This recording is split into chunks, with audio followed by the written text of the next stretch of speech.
our first single had such a signature video that it was hugely instrumental in breaking the band over in such a quick way.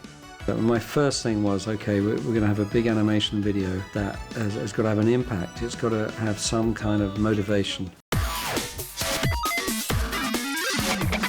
Video Killed the Radio Star presents Extended Play, the artist interviews. In this episode, Magne Furuholmen and director Steve Barron discuss the ideas behind A-ha's iconic music videos.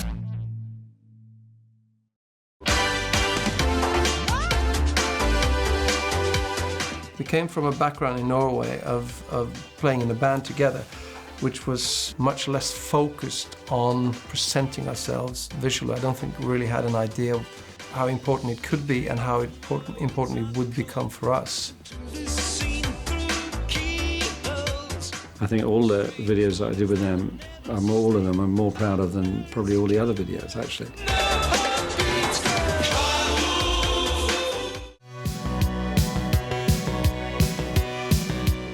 We did make a terrible first video for the song, and you know, starting out, you feel completely at the mercy of the offers that are made. A-ha had made a pretty low budget video, very straight, the guy singing in a blue studio for Take On Me, and the song had been released and no radio stations played it, no TV stations showed it, and it went back into the company as okay, I don't know what to do about it.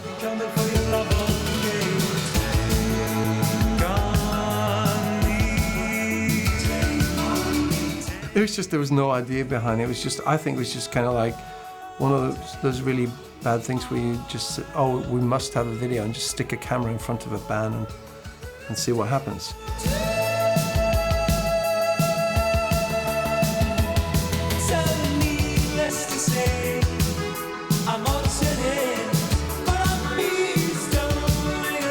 So for us, we were kind of like hopelessly behind. We grew up with radio, we grew up with one television station. It wasn't a big part of our sort of psyche as a band. And discovering it was definitely through Steve and through the work with him, the collaborations with him.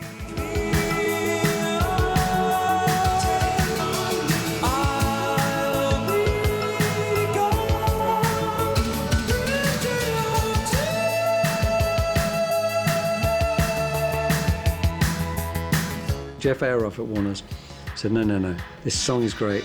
This is a great pop song. People just have to have a context to accept it in.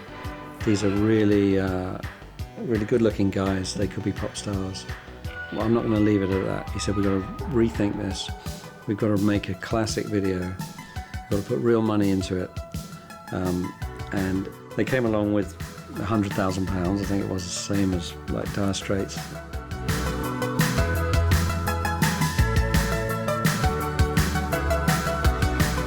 Jeff said, you've always wanted to do animation, because I've been nagging him to do animation for years, saying, but you never give us time. You know, we need 3 or 4 months to finish a really good animation piece, at least. And he said, look, I've put this whole release on hold, because if you attempted it, just take the time, take as long as you like, but it's got to be great.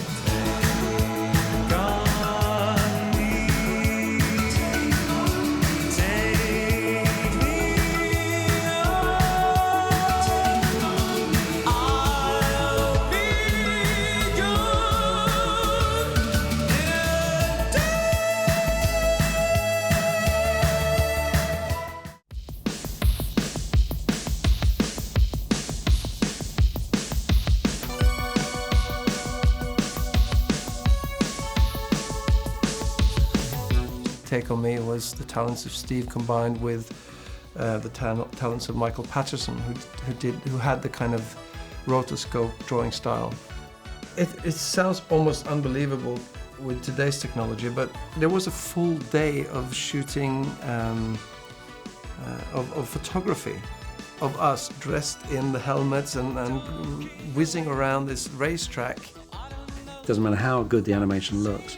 If it doesn't have some form of motivation for why you're animating and when you're animating and when you're live action, then it doesn't really work. I was sitting in a hotel room in New York, and I remember thinking of an image. An image just came to mind. It was this comic book. It's this person reading a comic book and this hand reaching out the comic book.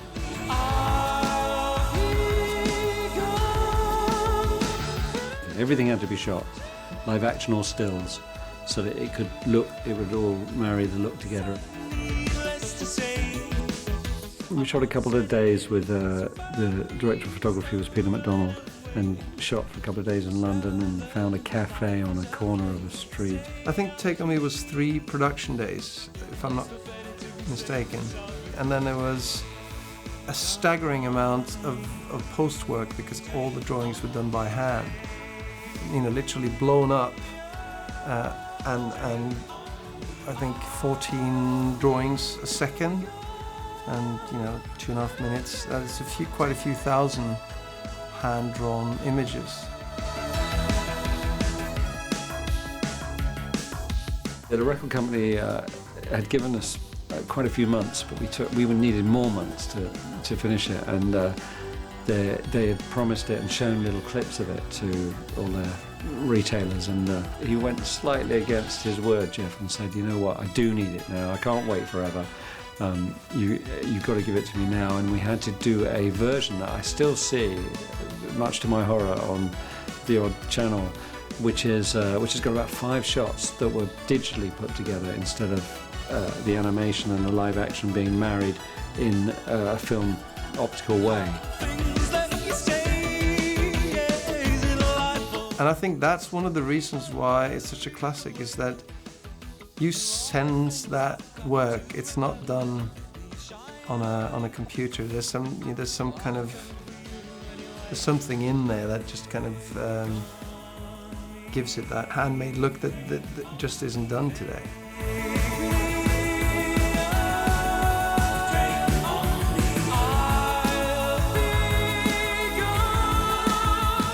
Looking back, it's no doubt about it that it was absolutely paramount in breaking the band.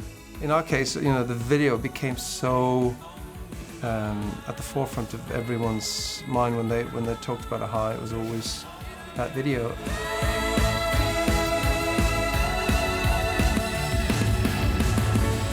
There's a YouTube version, the literal version, that somebody's put together, and they've got the singer to completely re-sing the song, telling the story of the video. Reading a book, lady brings a new cup of coffee, peek on the window. She would rather keep on reading. Look at the frame. There's a handsome guy inside this comic. Close up.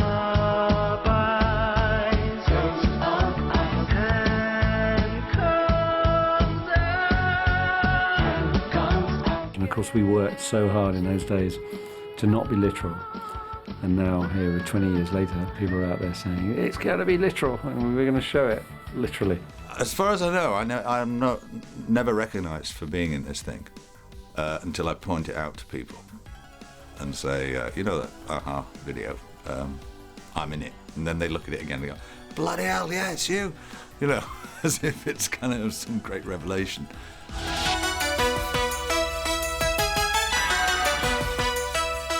I'd known Steve Barron for quite a long time because we used to play five-a-side football every Sunday at the Sobel Centre. He obviously thought that I could encapsulate the villainy of the role in this video.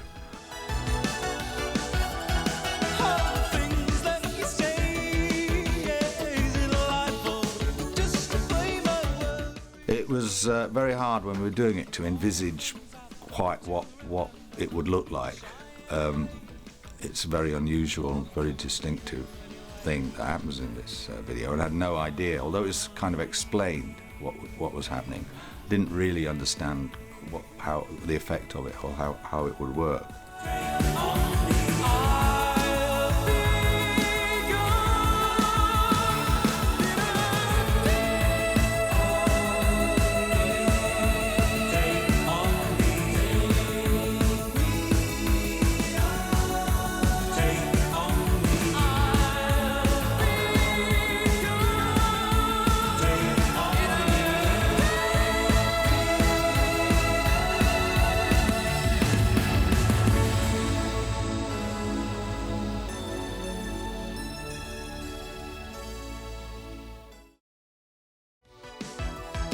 I think when we were working on Take On Me, it felt kind of special. It felt like it was a bit of an adventure. But as I said, we were very young and inexperienced, so it was kind of our baptism of fire. And it also put you in a very strange spot, because where could you go from there?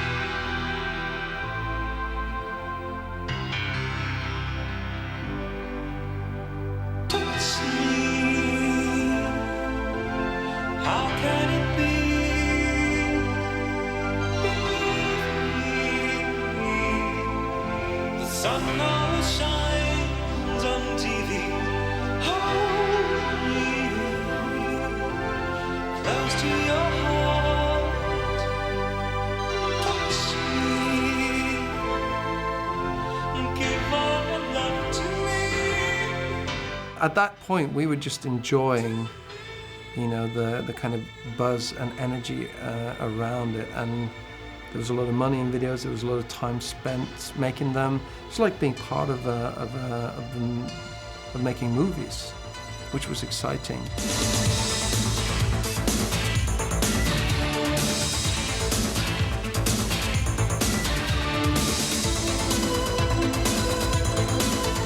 I remember, like, when Steve presented the idea of the church for Sun Always Shines on TV with all the mannequins in it, I remember thinking, oh, it's going to be one of those, we're going to be kind of painting ourselves into a corner here. We'll have to do kind of more and more kind of striking imagery. It's almost like, you know, doing nude scenes. They have to do something more and more perverse to keep people interested.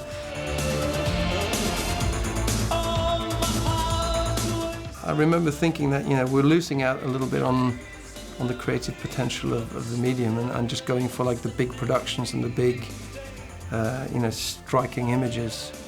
But, you know, having said that,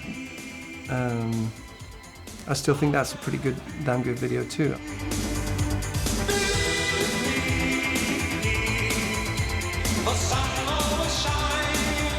And again, it's just one of Steve's kind of inventions, to just look at it and look at the band performance as a kind of a church congregation full of mannequins. I mean, there's something quite disturbing about that image.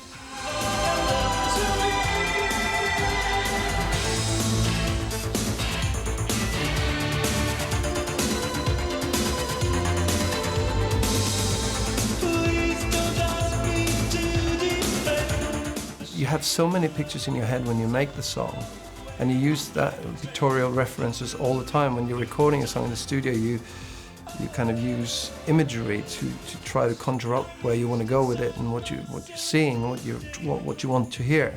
You come to a point where you feel like ideally you'd want like 10 different videos, because the song is not necessarily just a narrative that can be told as a soundtrack to one single video.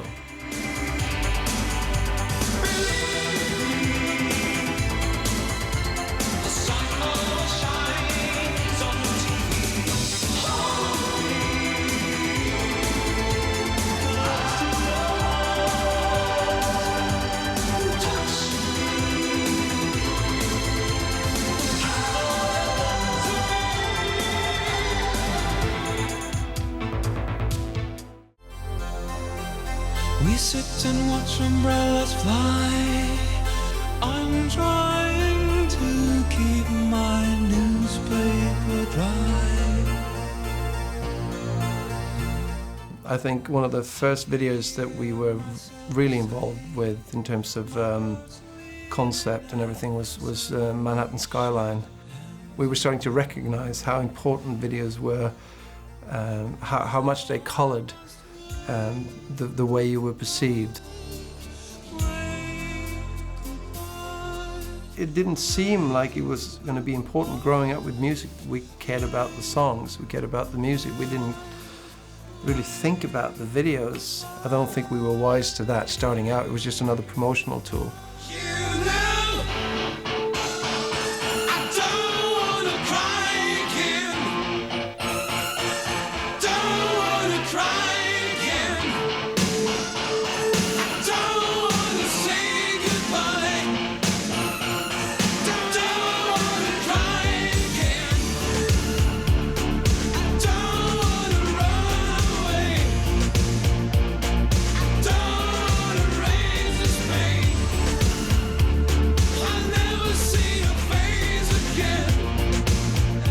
There was a time when we thought that the visuals took away some of the mystique and some of the ambiguity of the records, and kind of locked or sort of shaped people's opinion of the song and what it was about. You have so many pictures in your head when you make the song, and you use that pictorial references all the time. When you're recording a song in the studio, you kind of use imagery to try to conjure up where you want to go with it and what you're seeing, what you want to hear.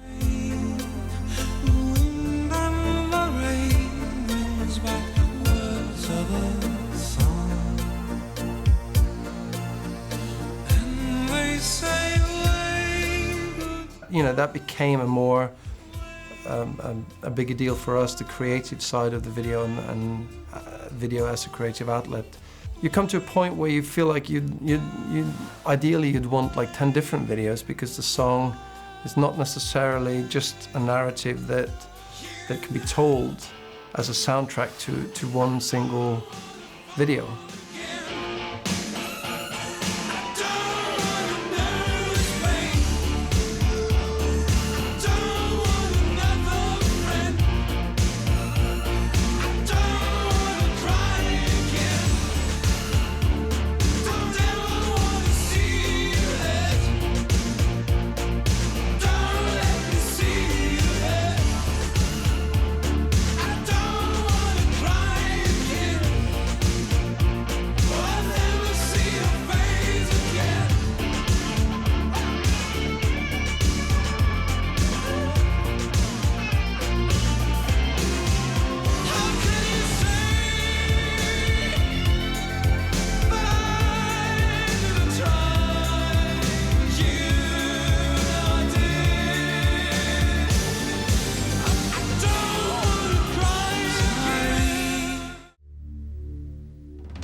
You know, any kind of big success you have creates the problem that this becomes what you're immediately associated with, and you know, it portrays you a certain way. Cry Wolf, which we did in France, was a pop-up book thing, really complicated in terms of digital effect, and all done in post-production, all done on faith. And again, it was yet another example of a video where I come up with an idea and we'd hope it would work, and then sometimes it would and sometimes it wouldn't, and that one sort of worked because we were able to do it technically.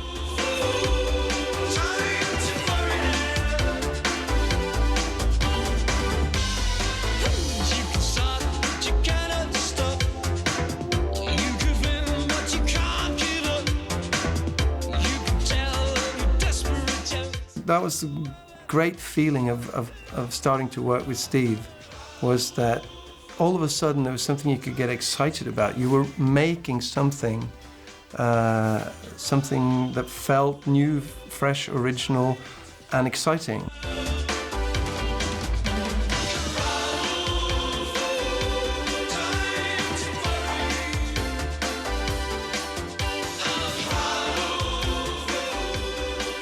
Nowadays, I think a lot of people pull together images and they show what's been done before, and that's the example. So here's something from a movie, or here's something from a commercial, or here's something from another video. This is what we're going to do. In those days, we were doing stuff that we'd never seen anywhere else. These ideas were, when they were good, had not been done, and so it was very hit and miss.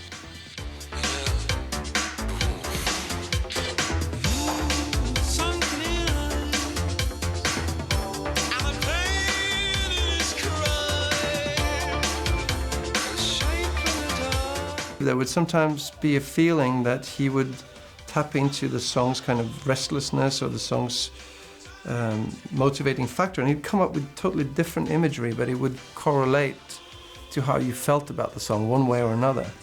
And then sometimes the idea would be completely different, and you'd think, or I must be an idiot because everyone else seems to think it's going to work, and then sometimes it does, sometimes it doesn't.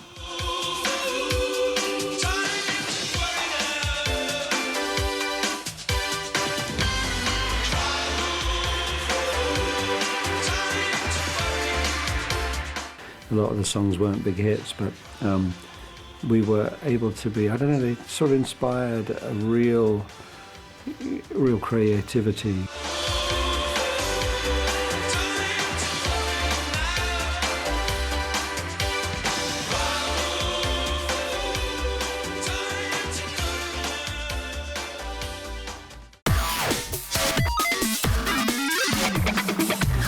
When you were touring, the first thing you did was turn on MTV, turn on all the videos channels and watch and check how often your song was played.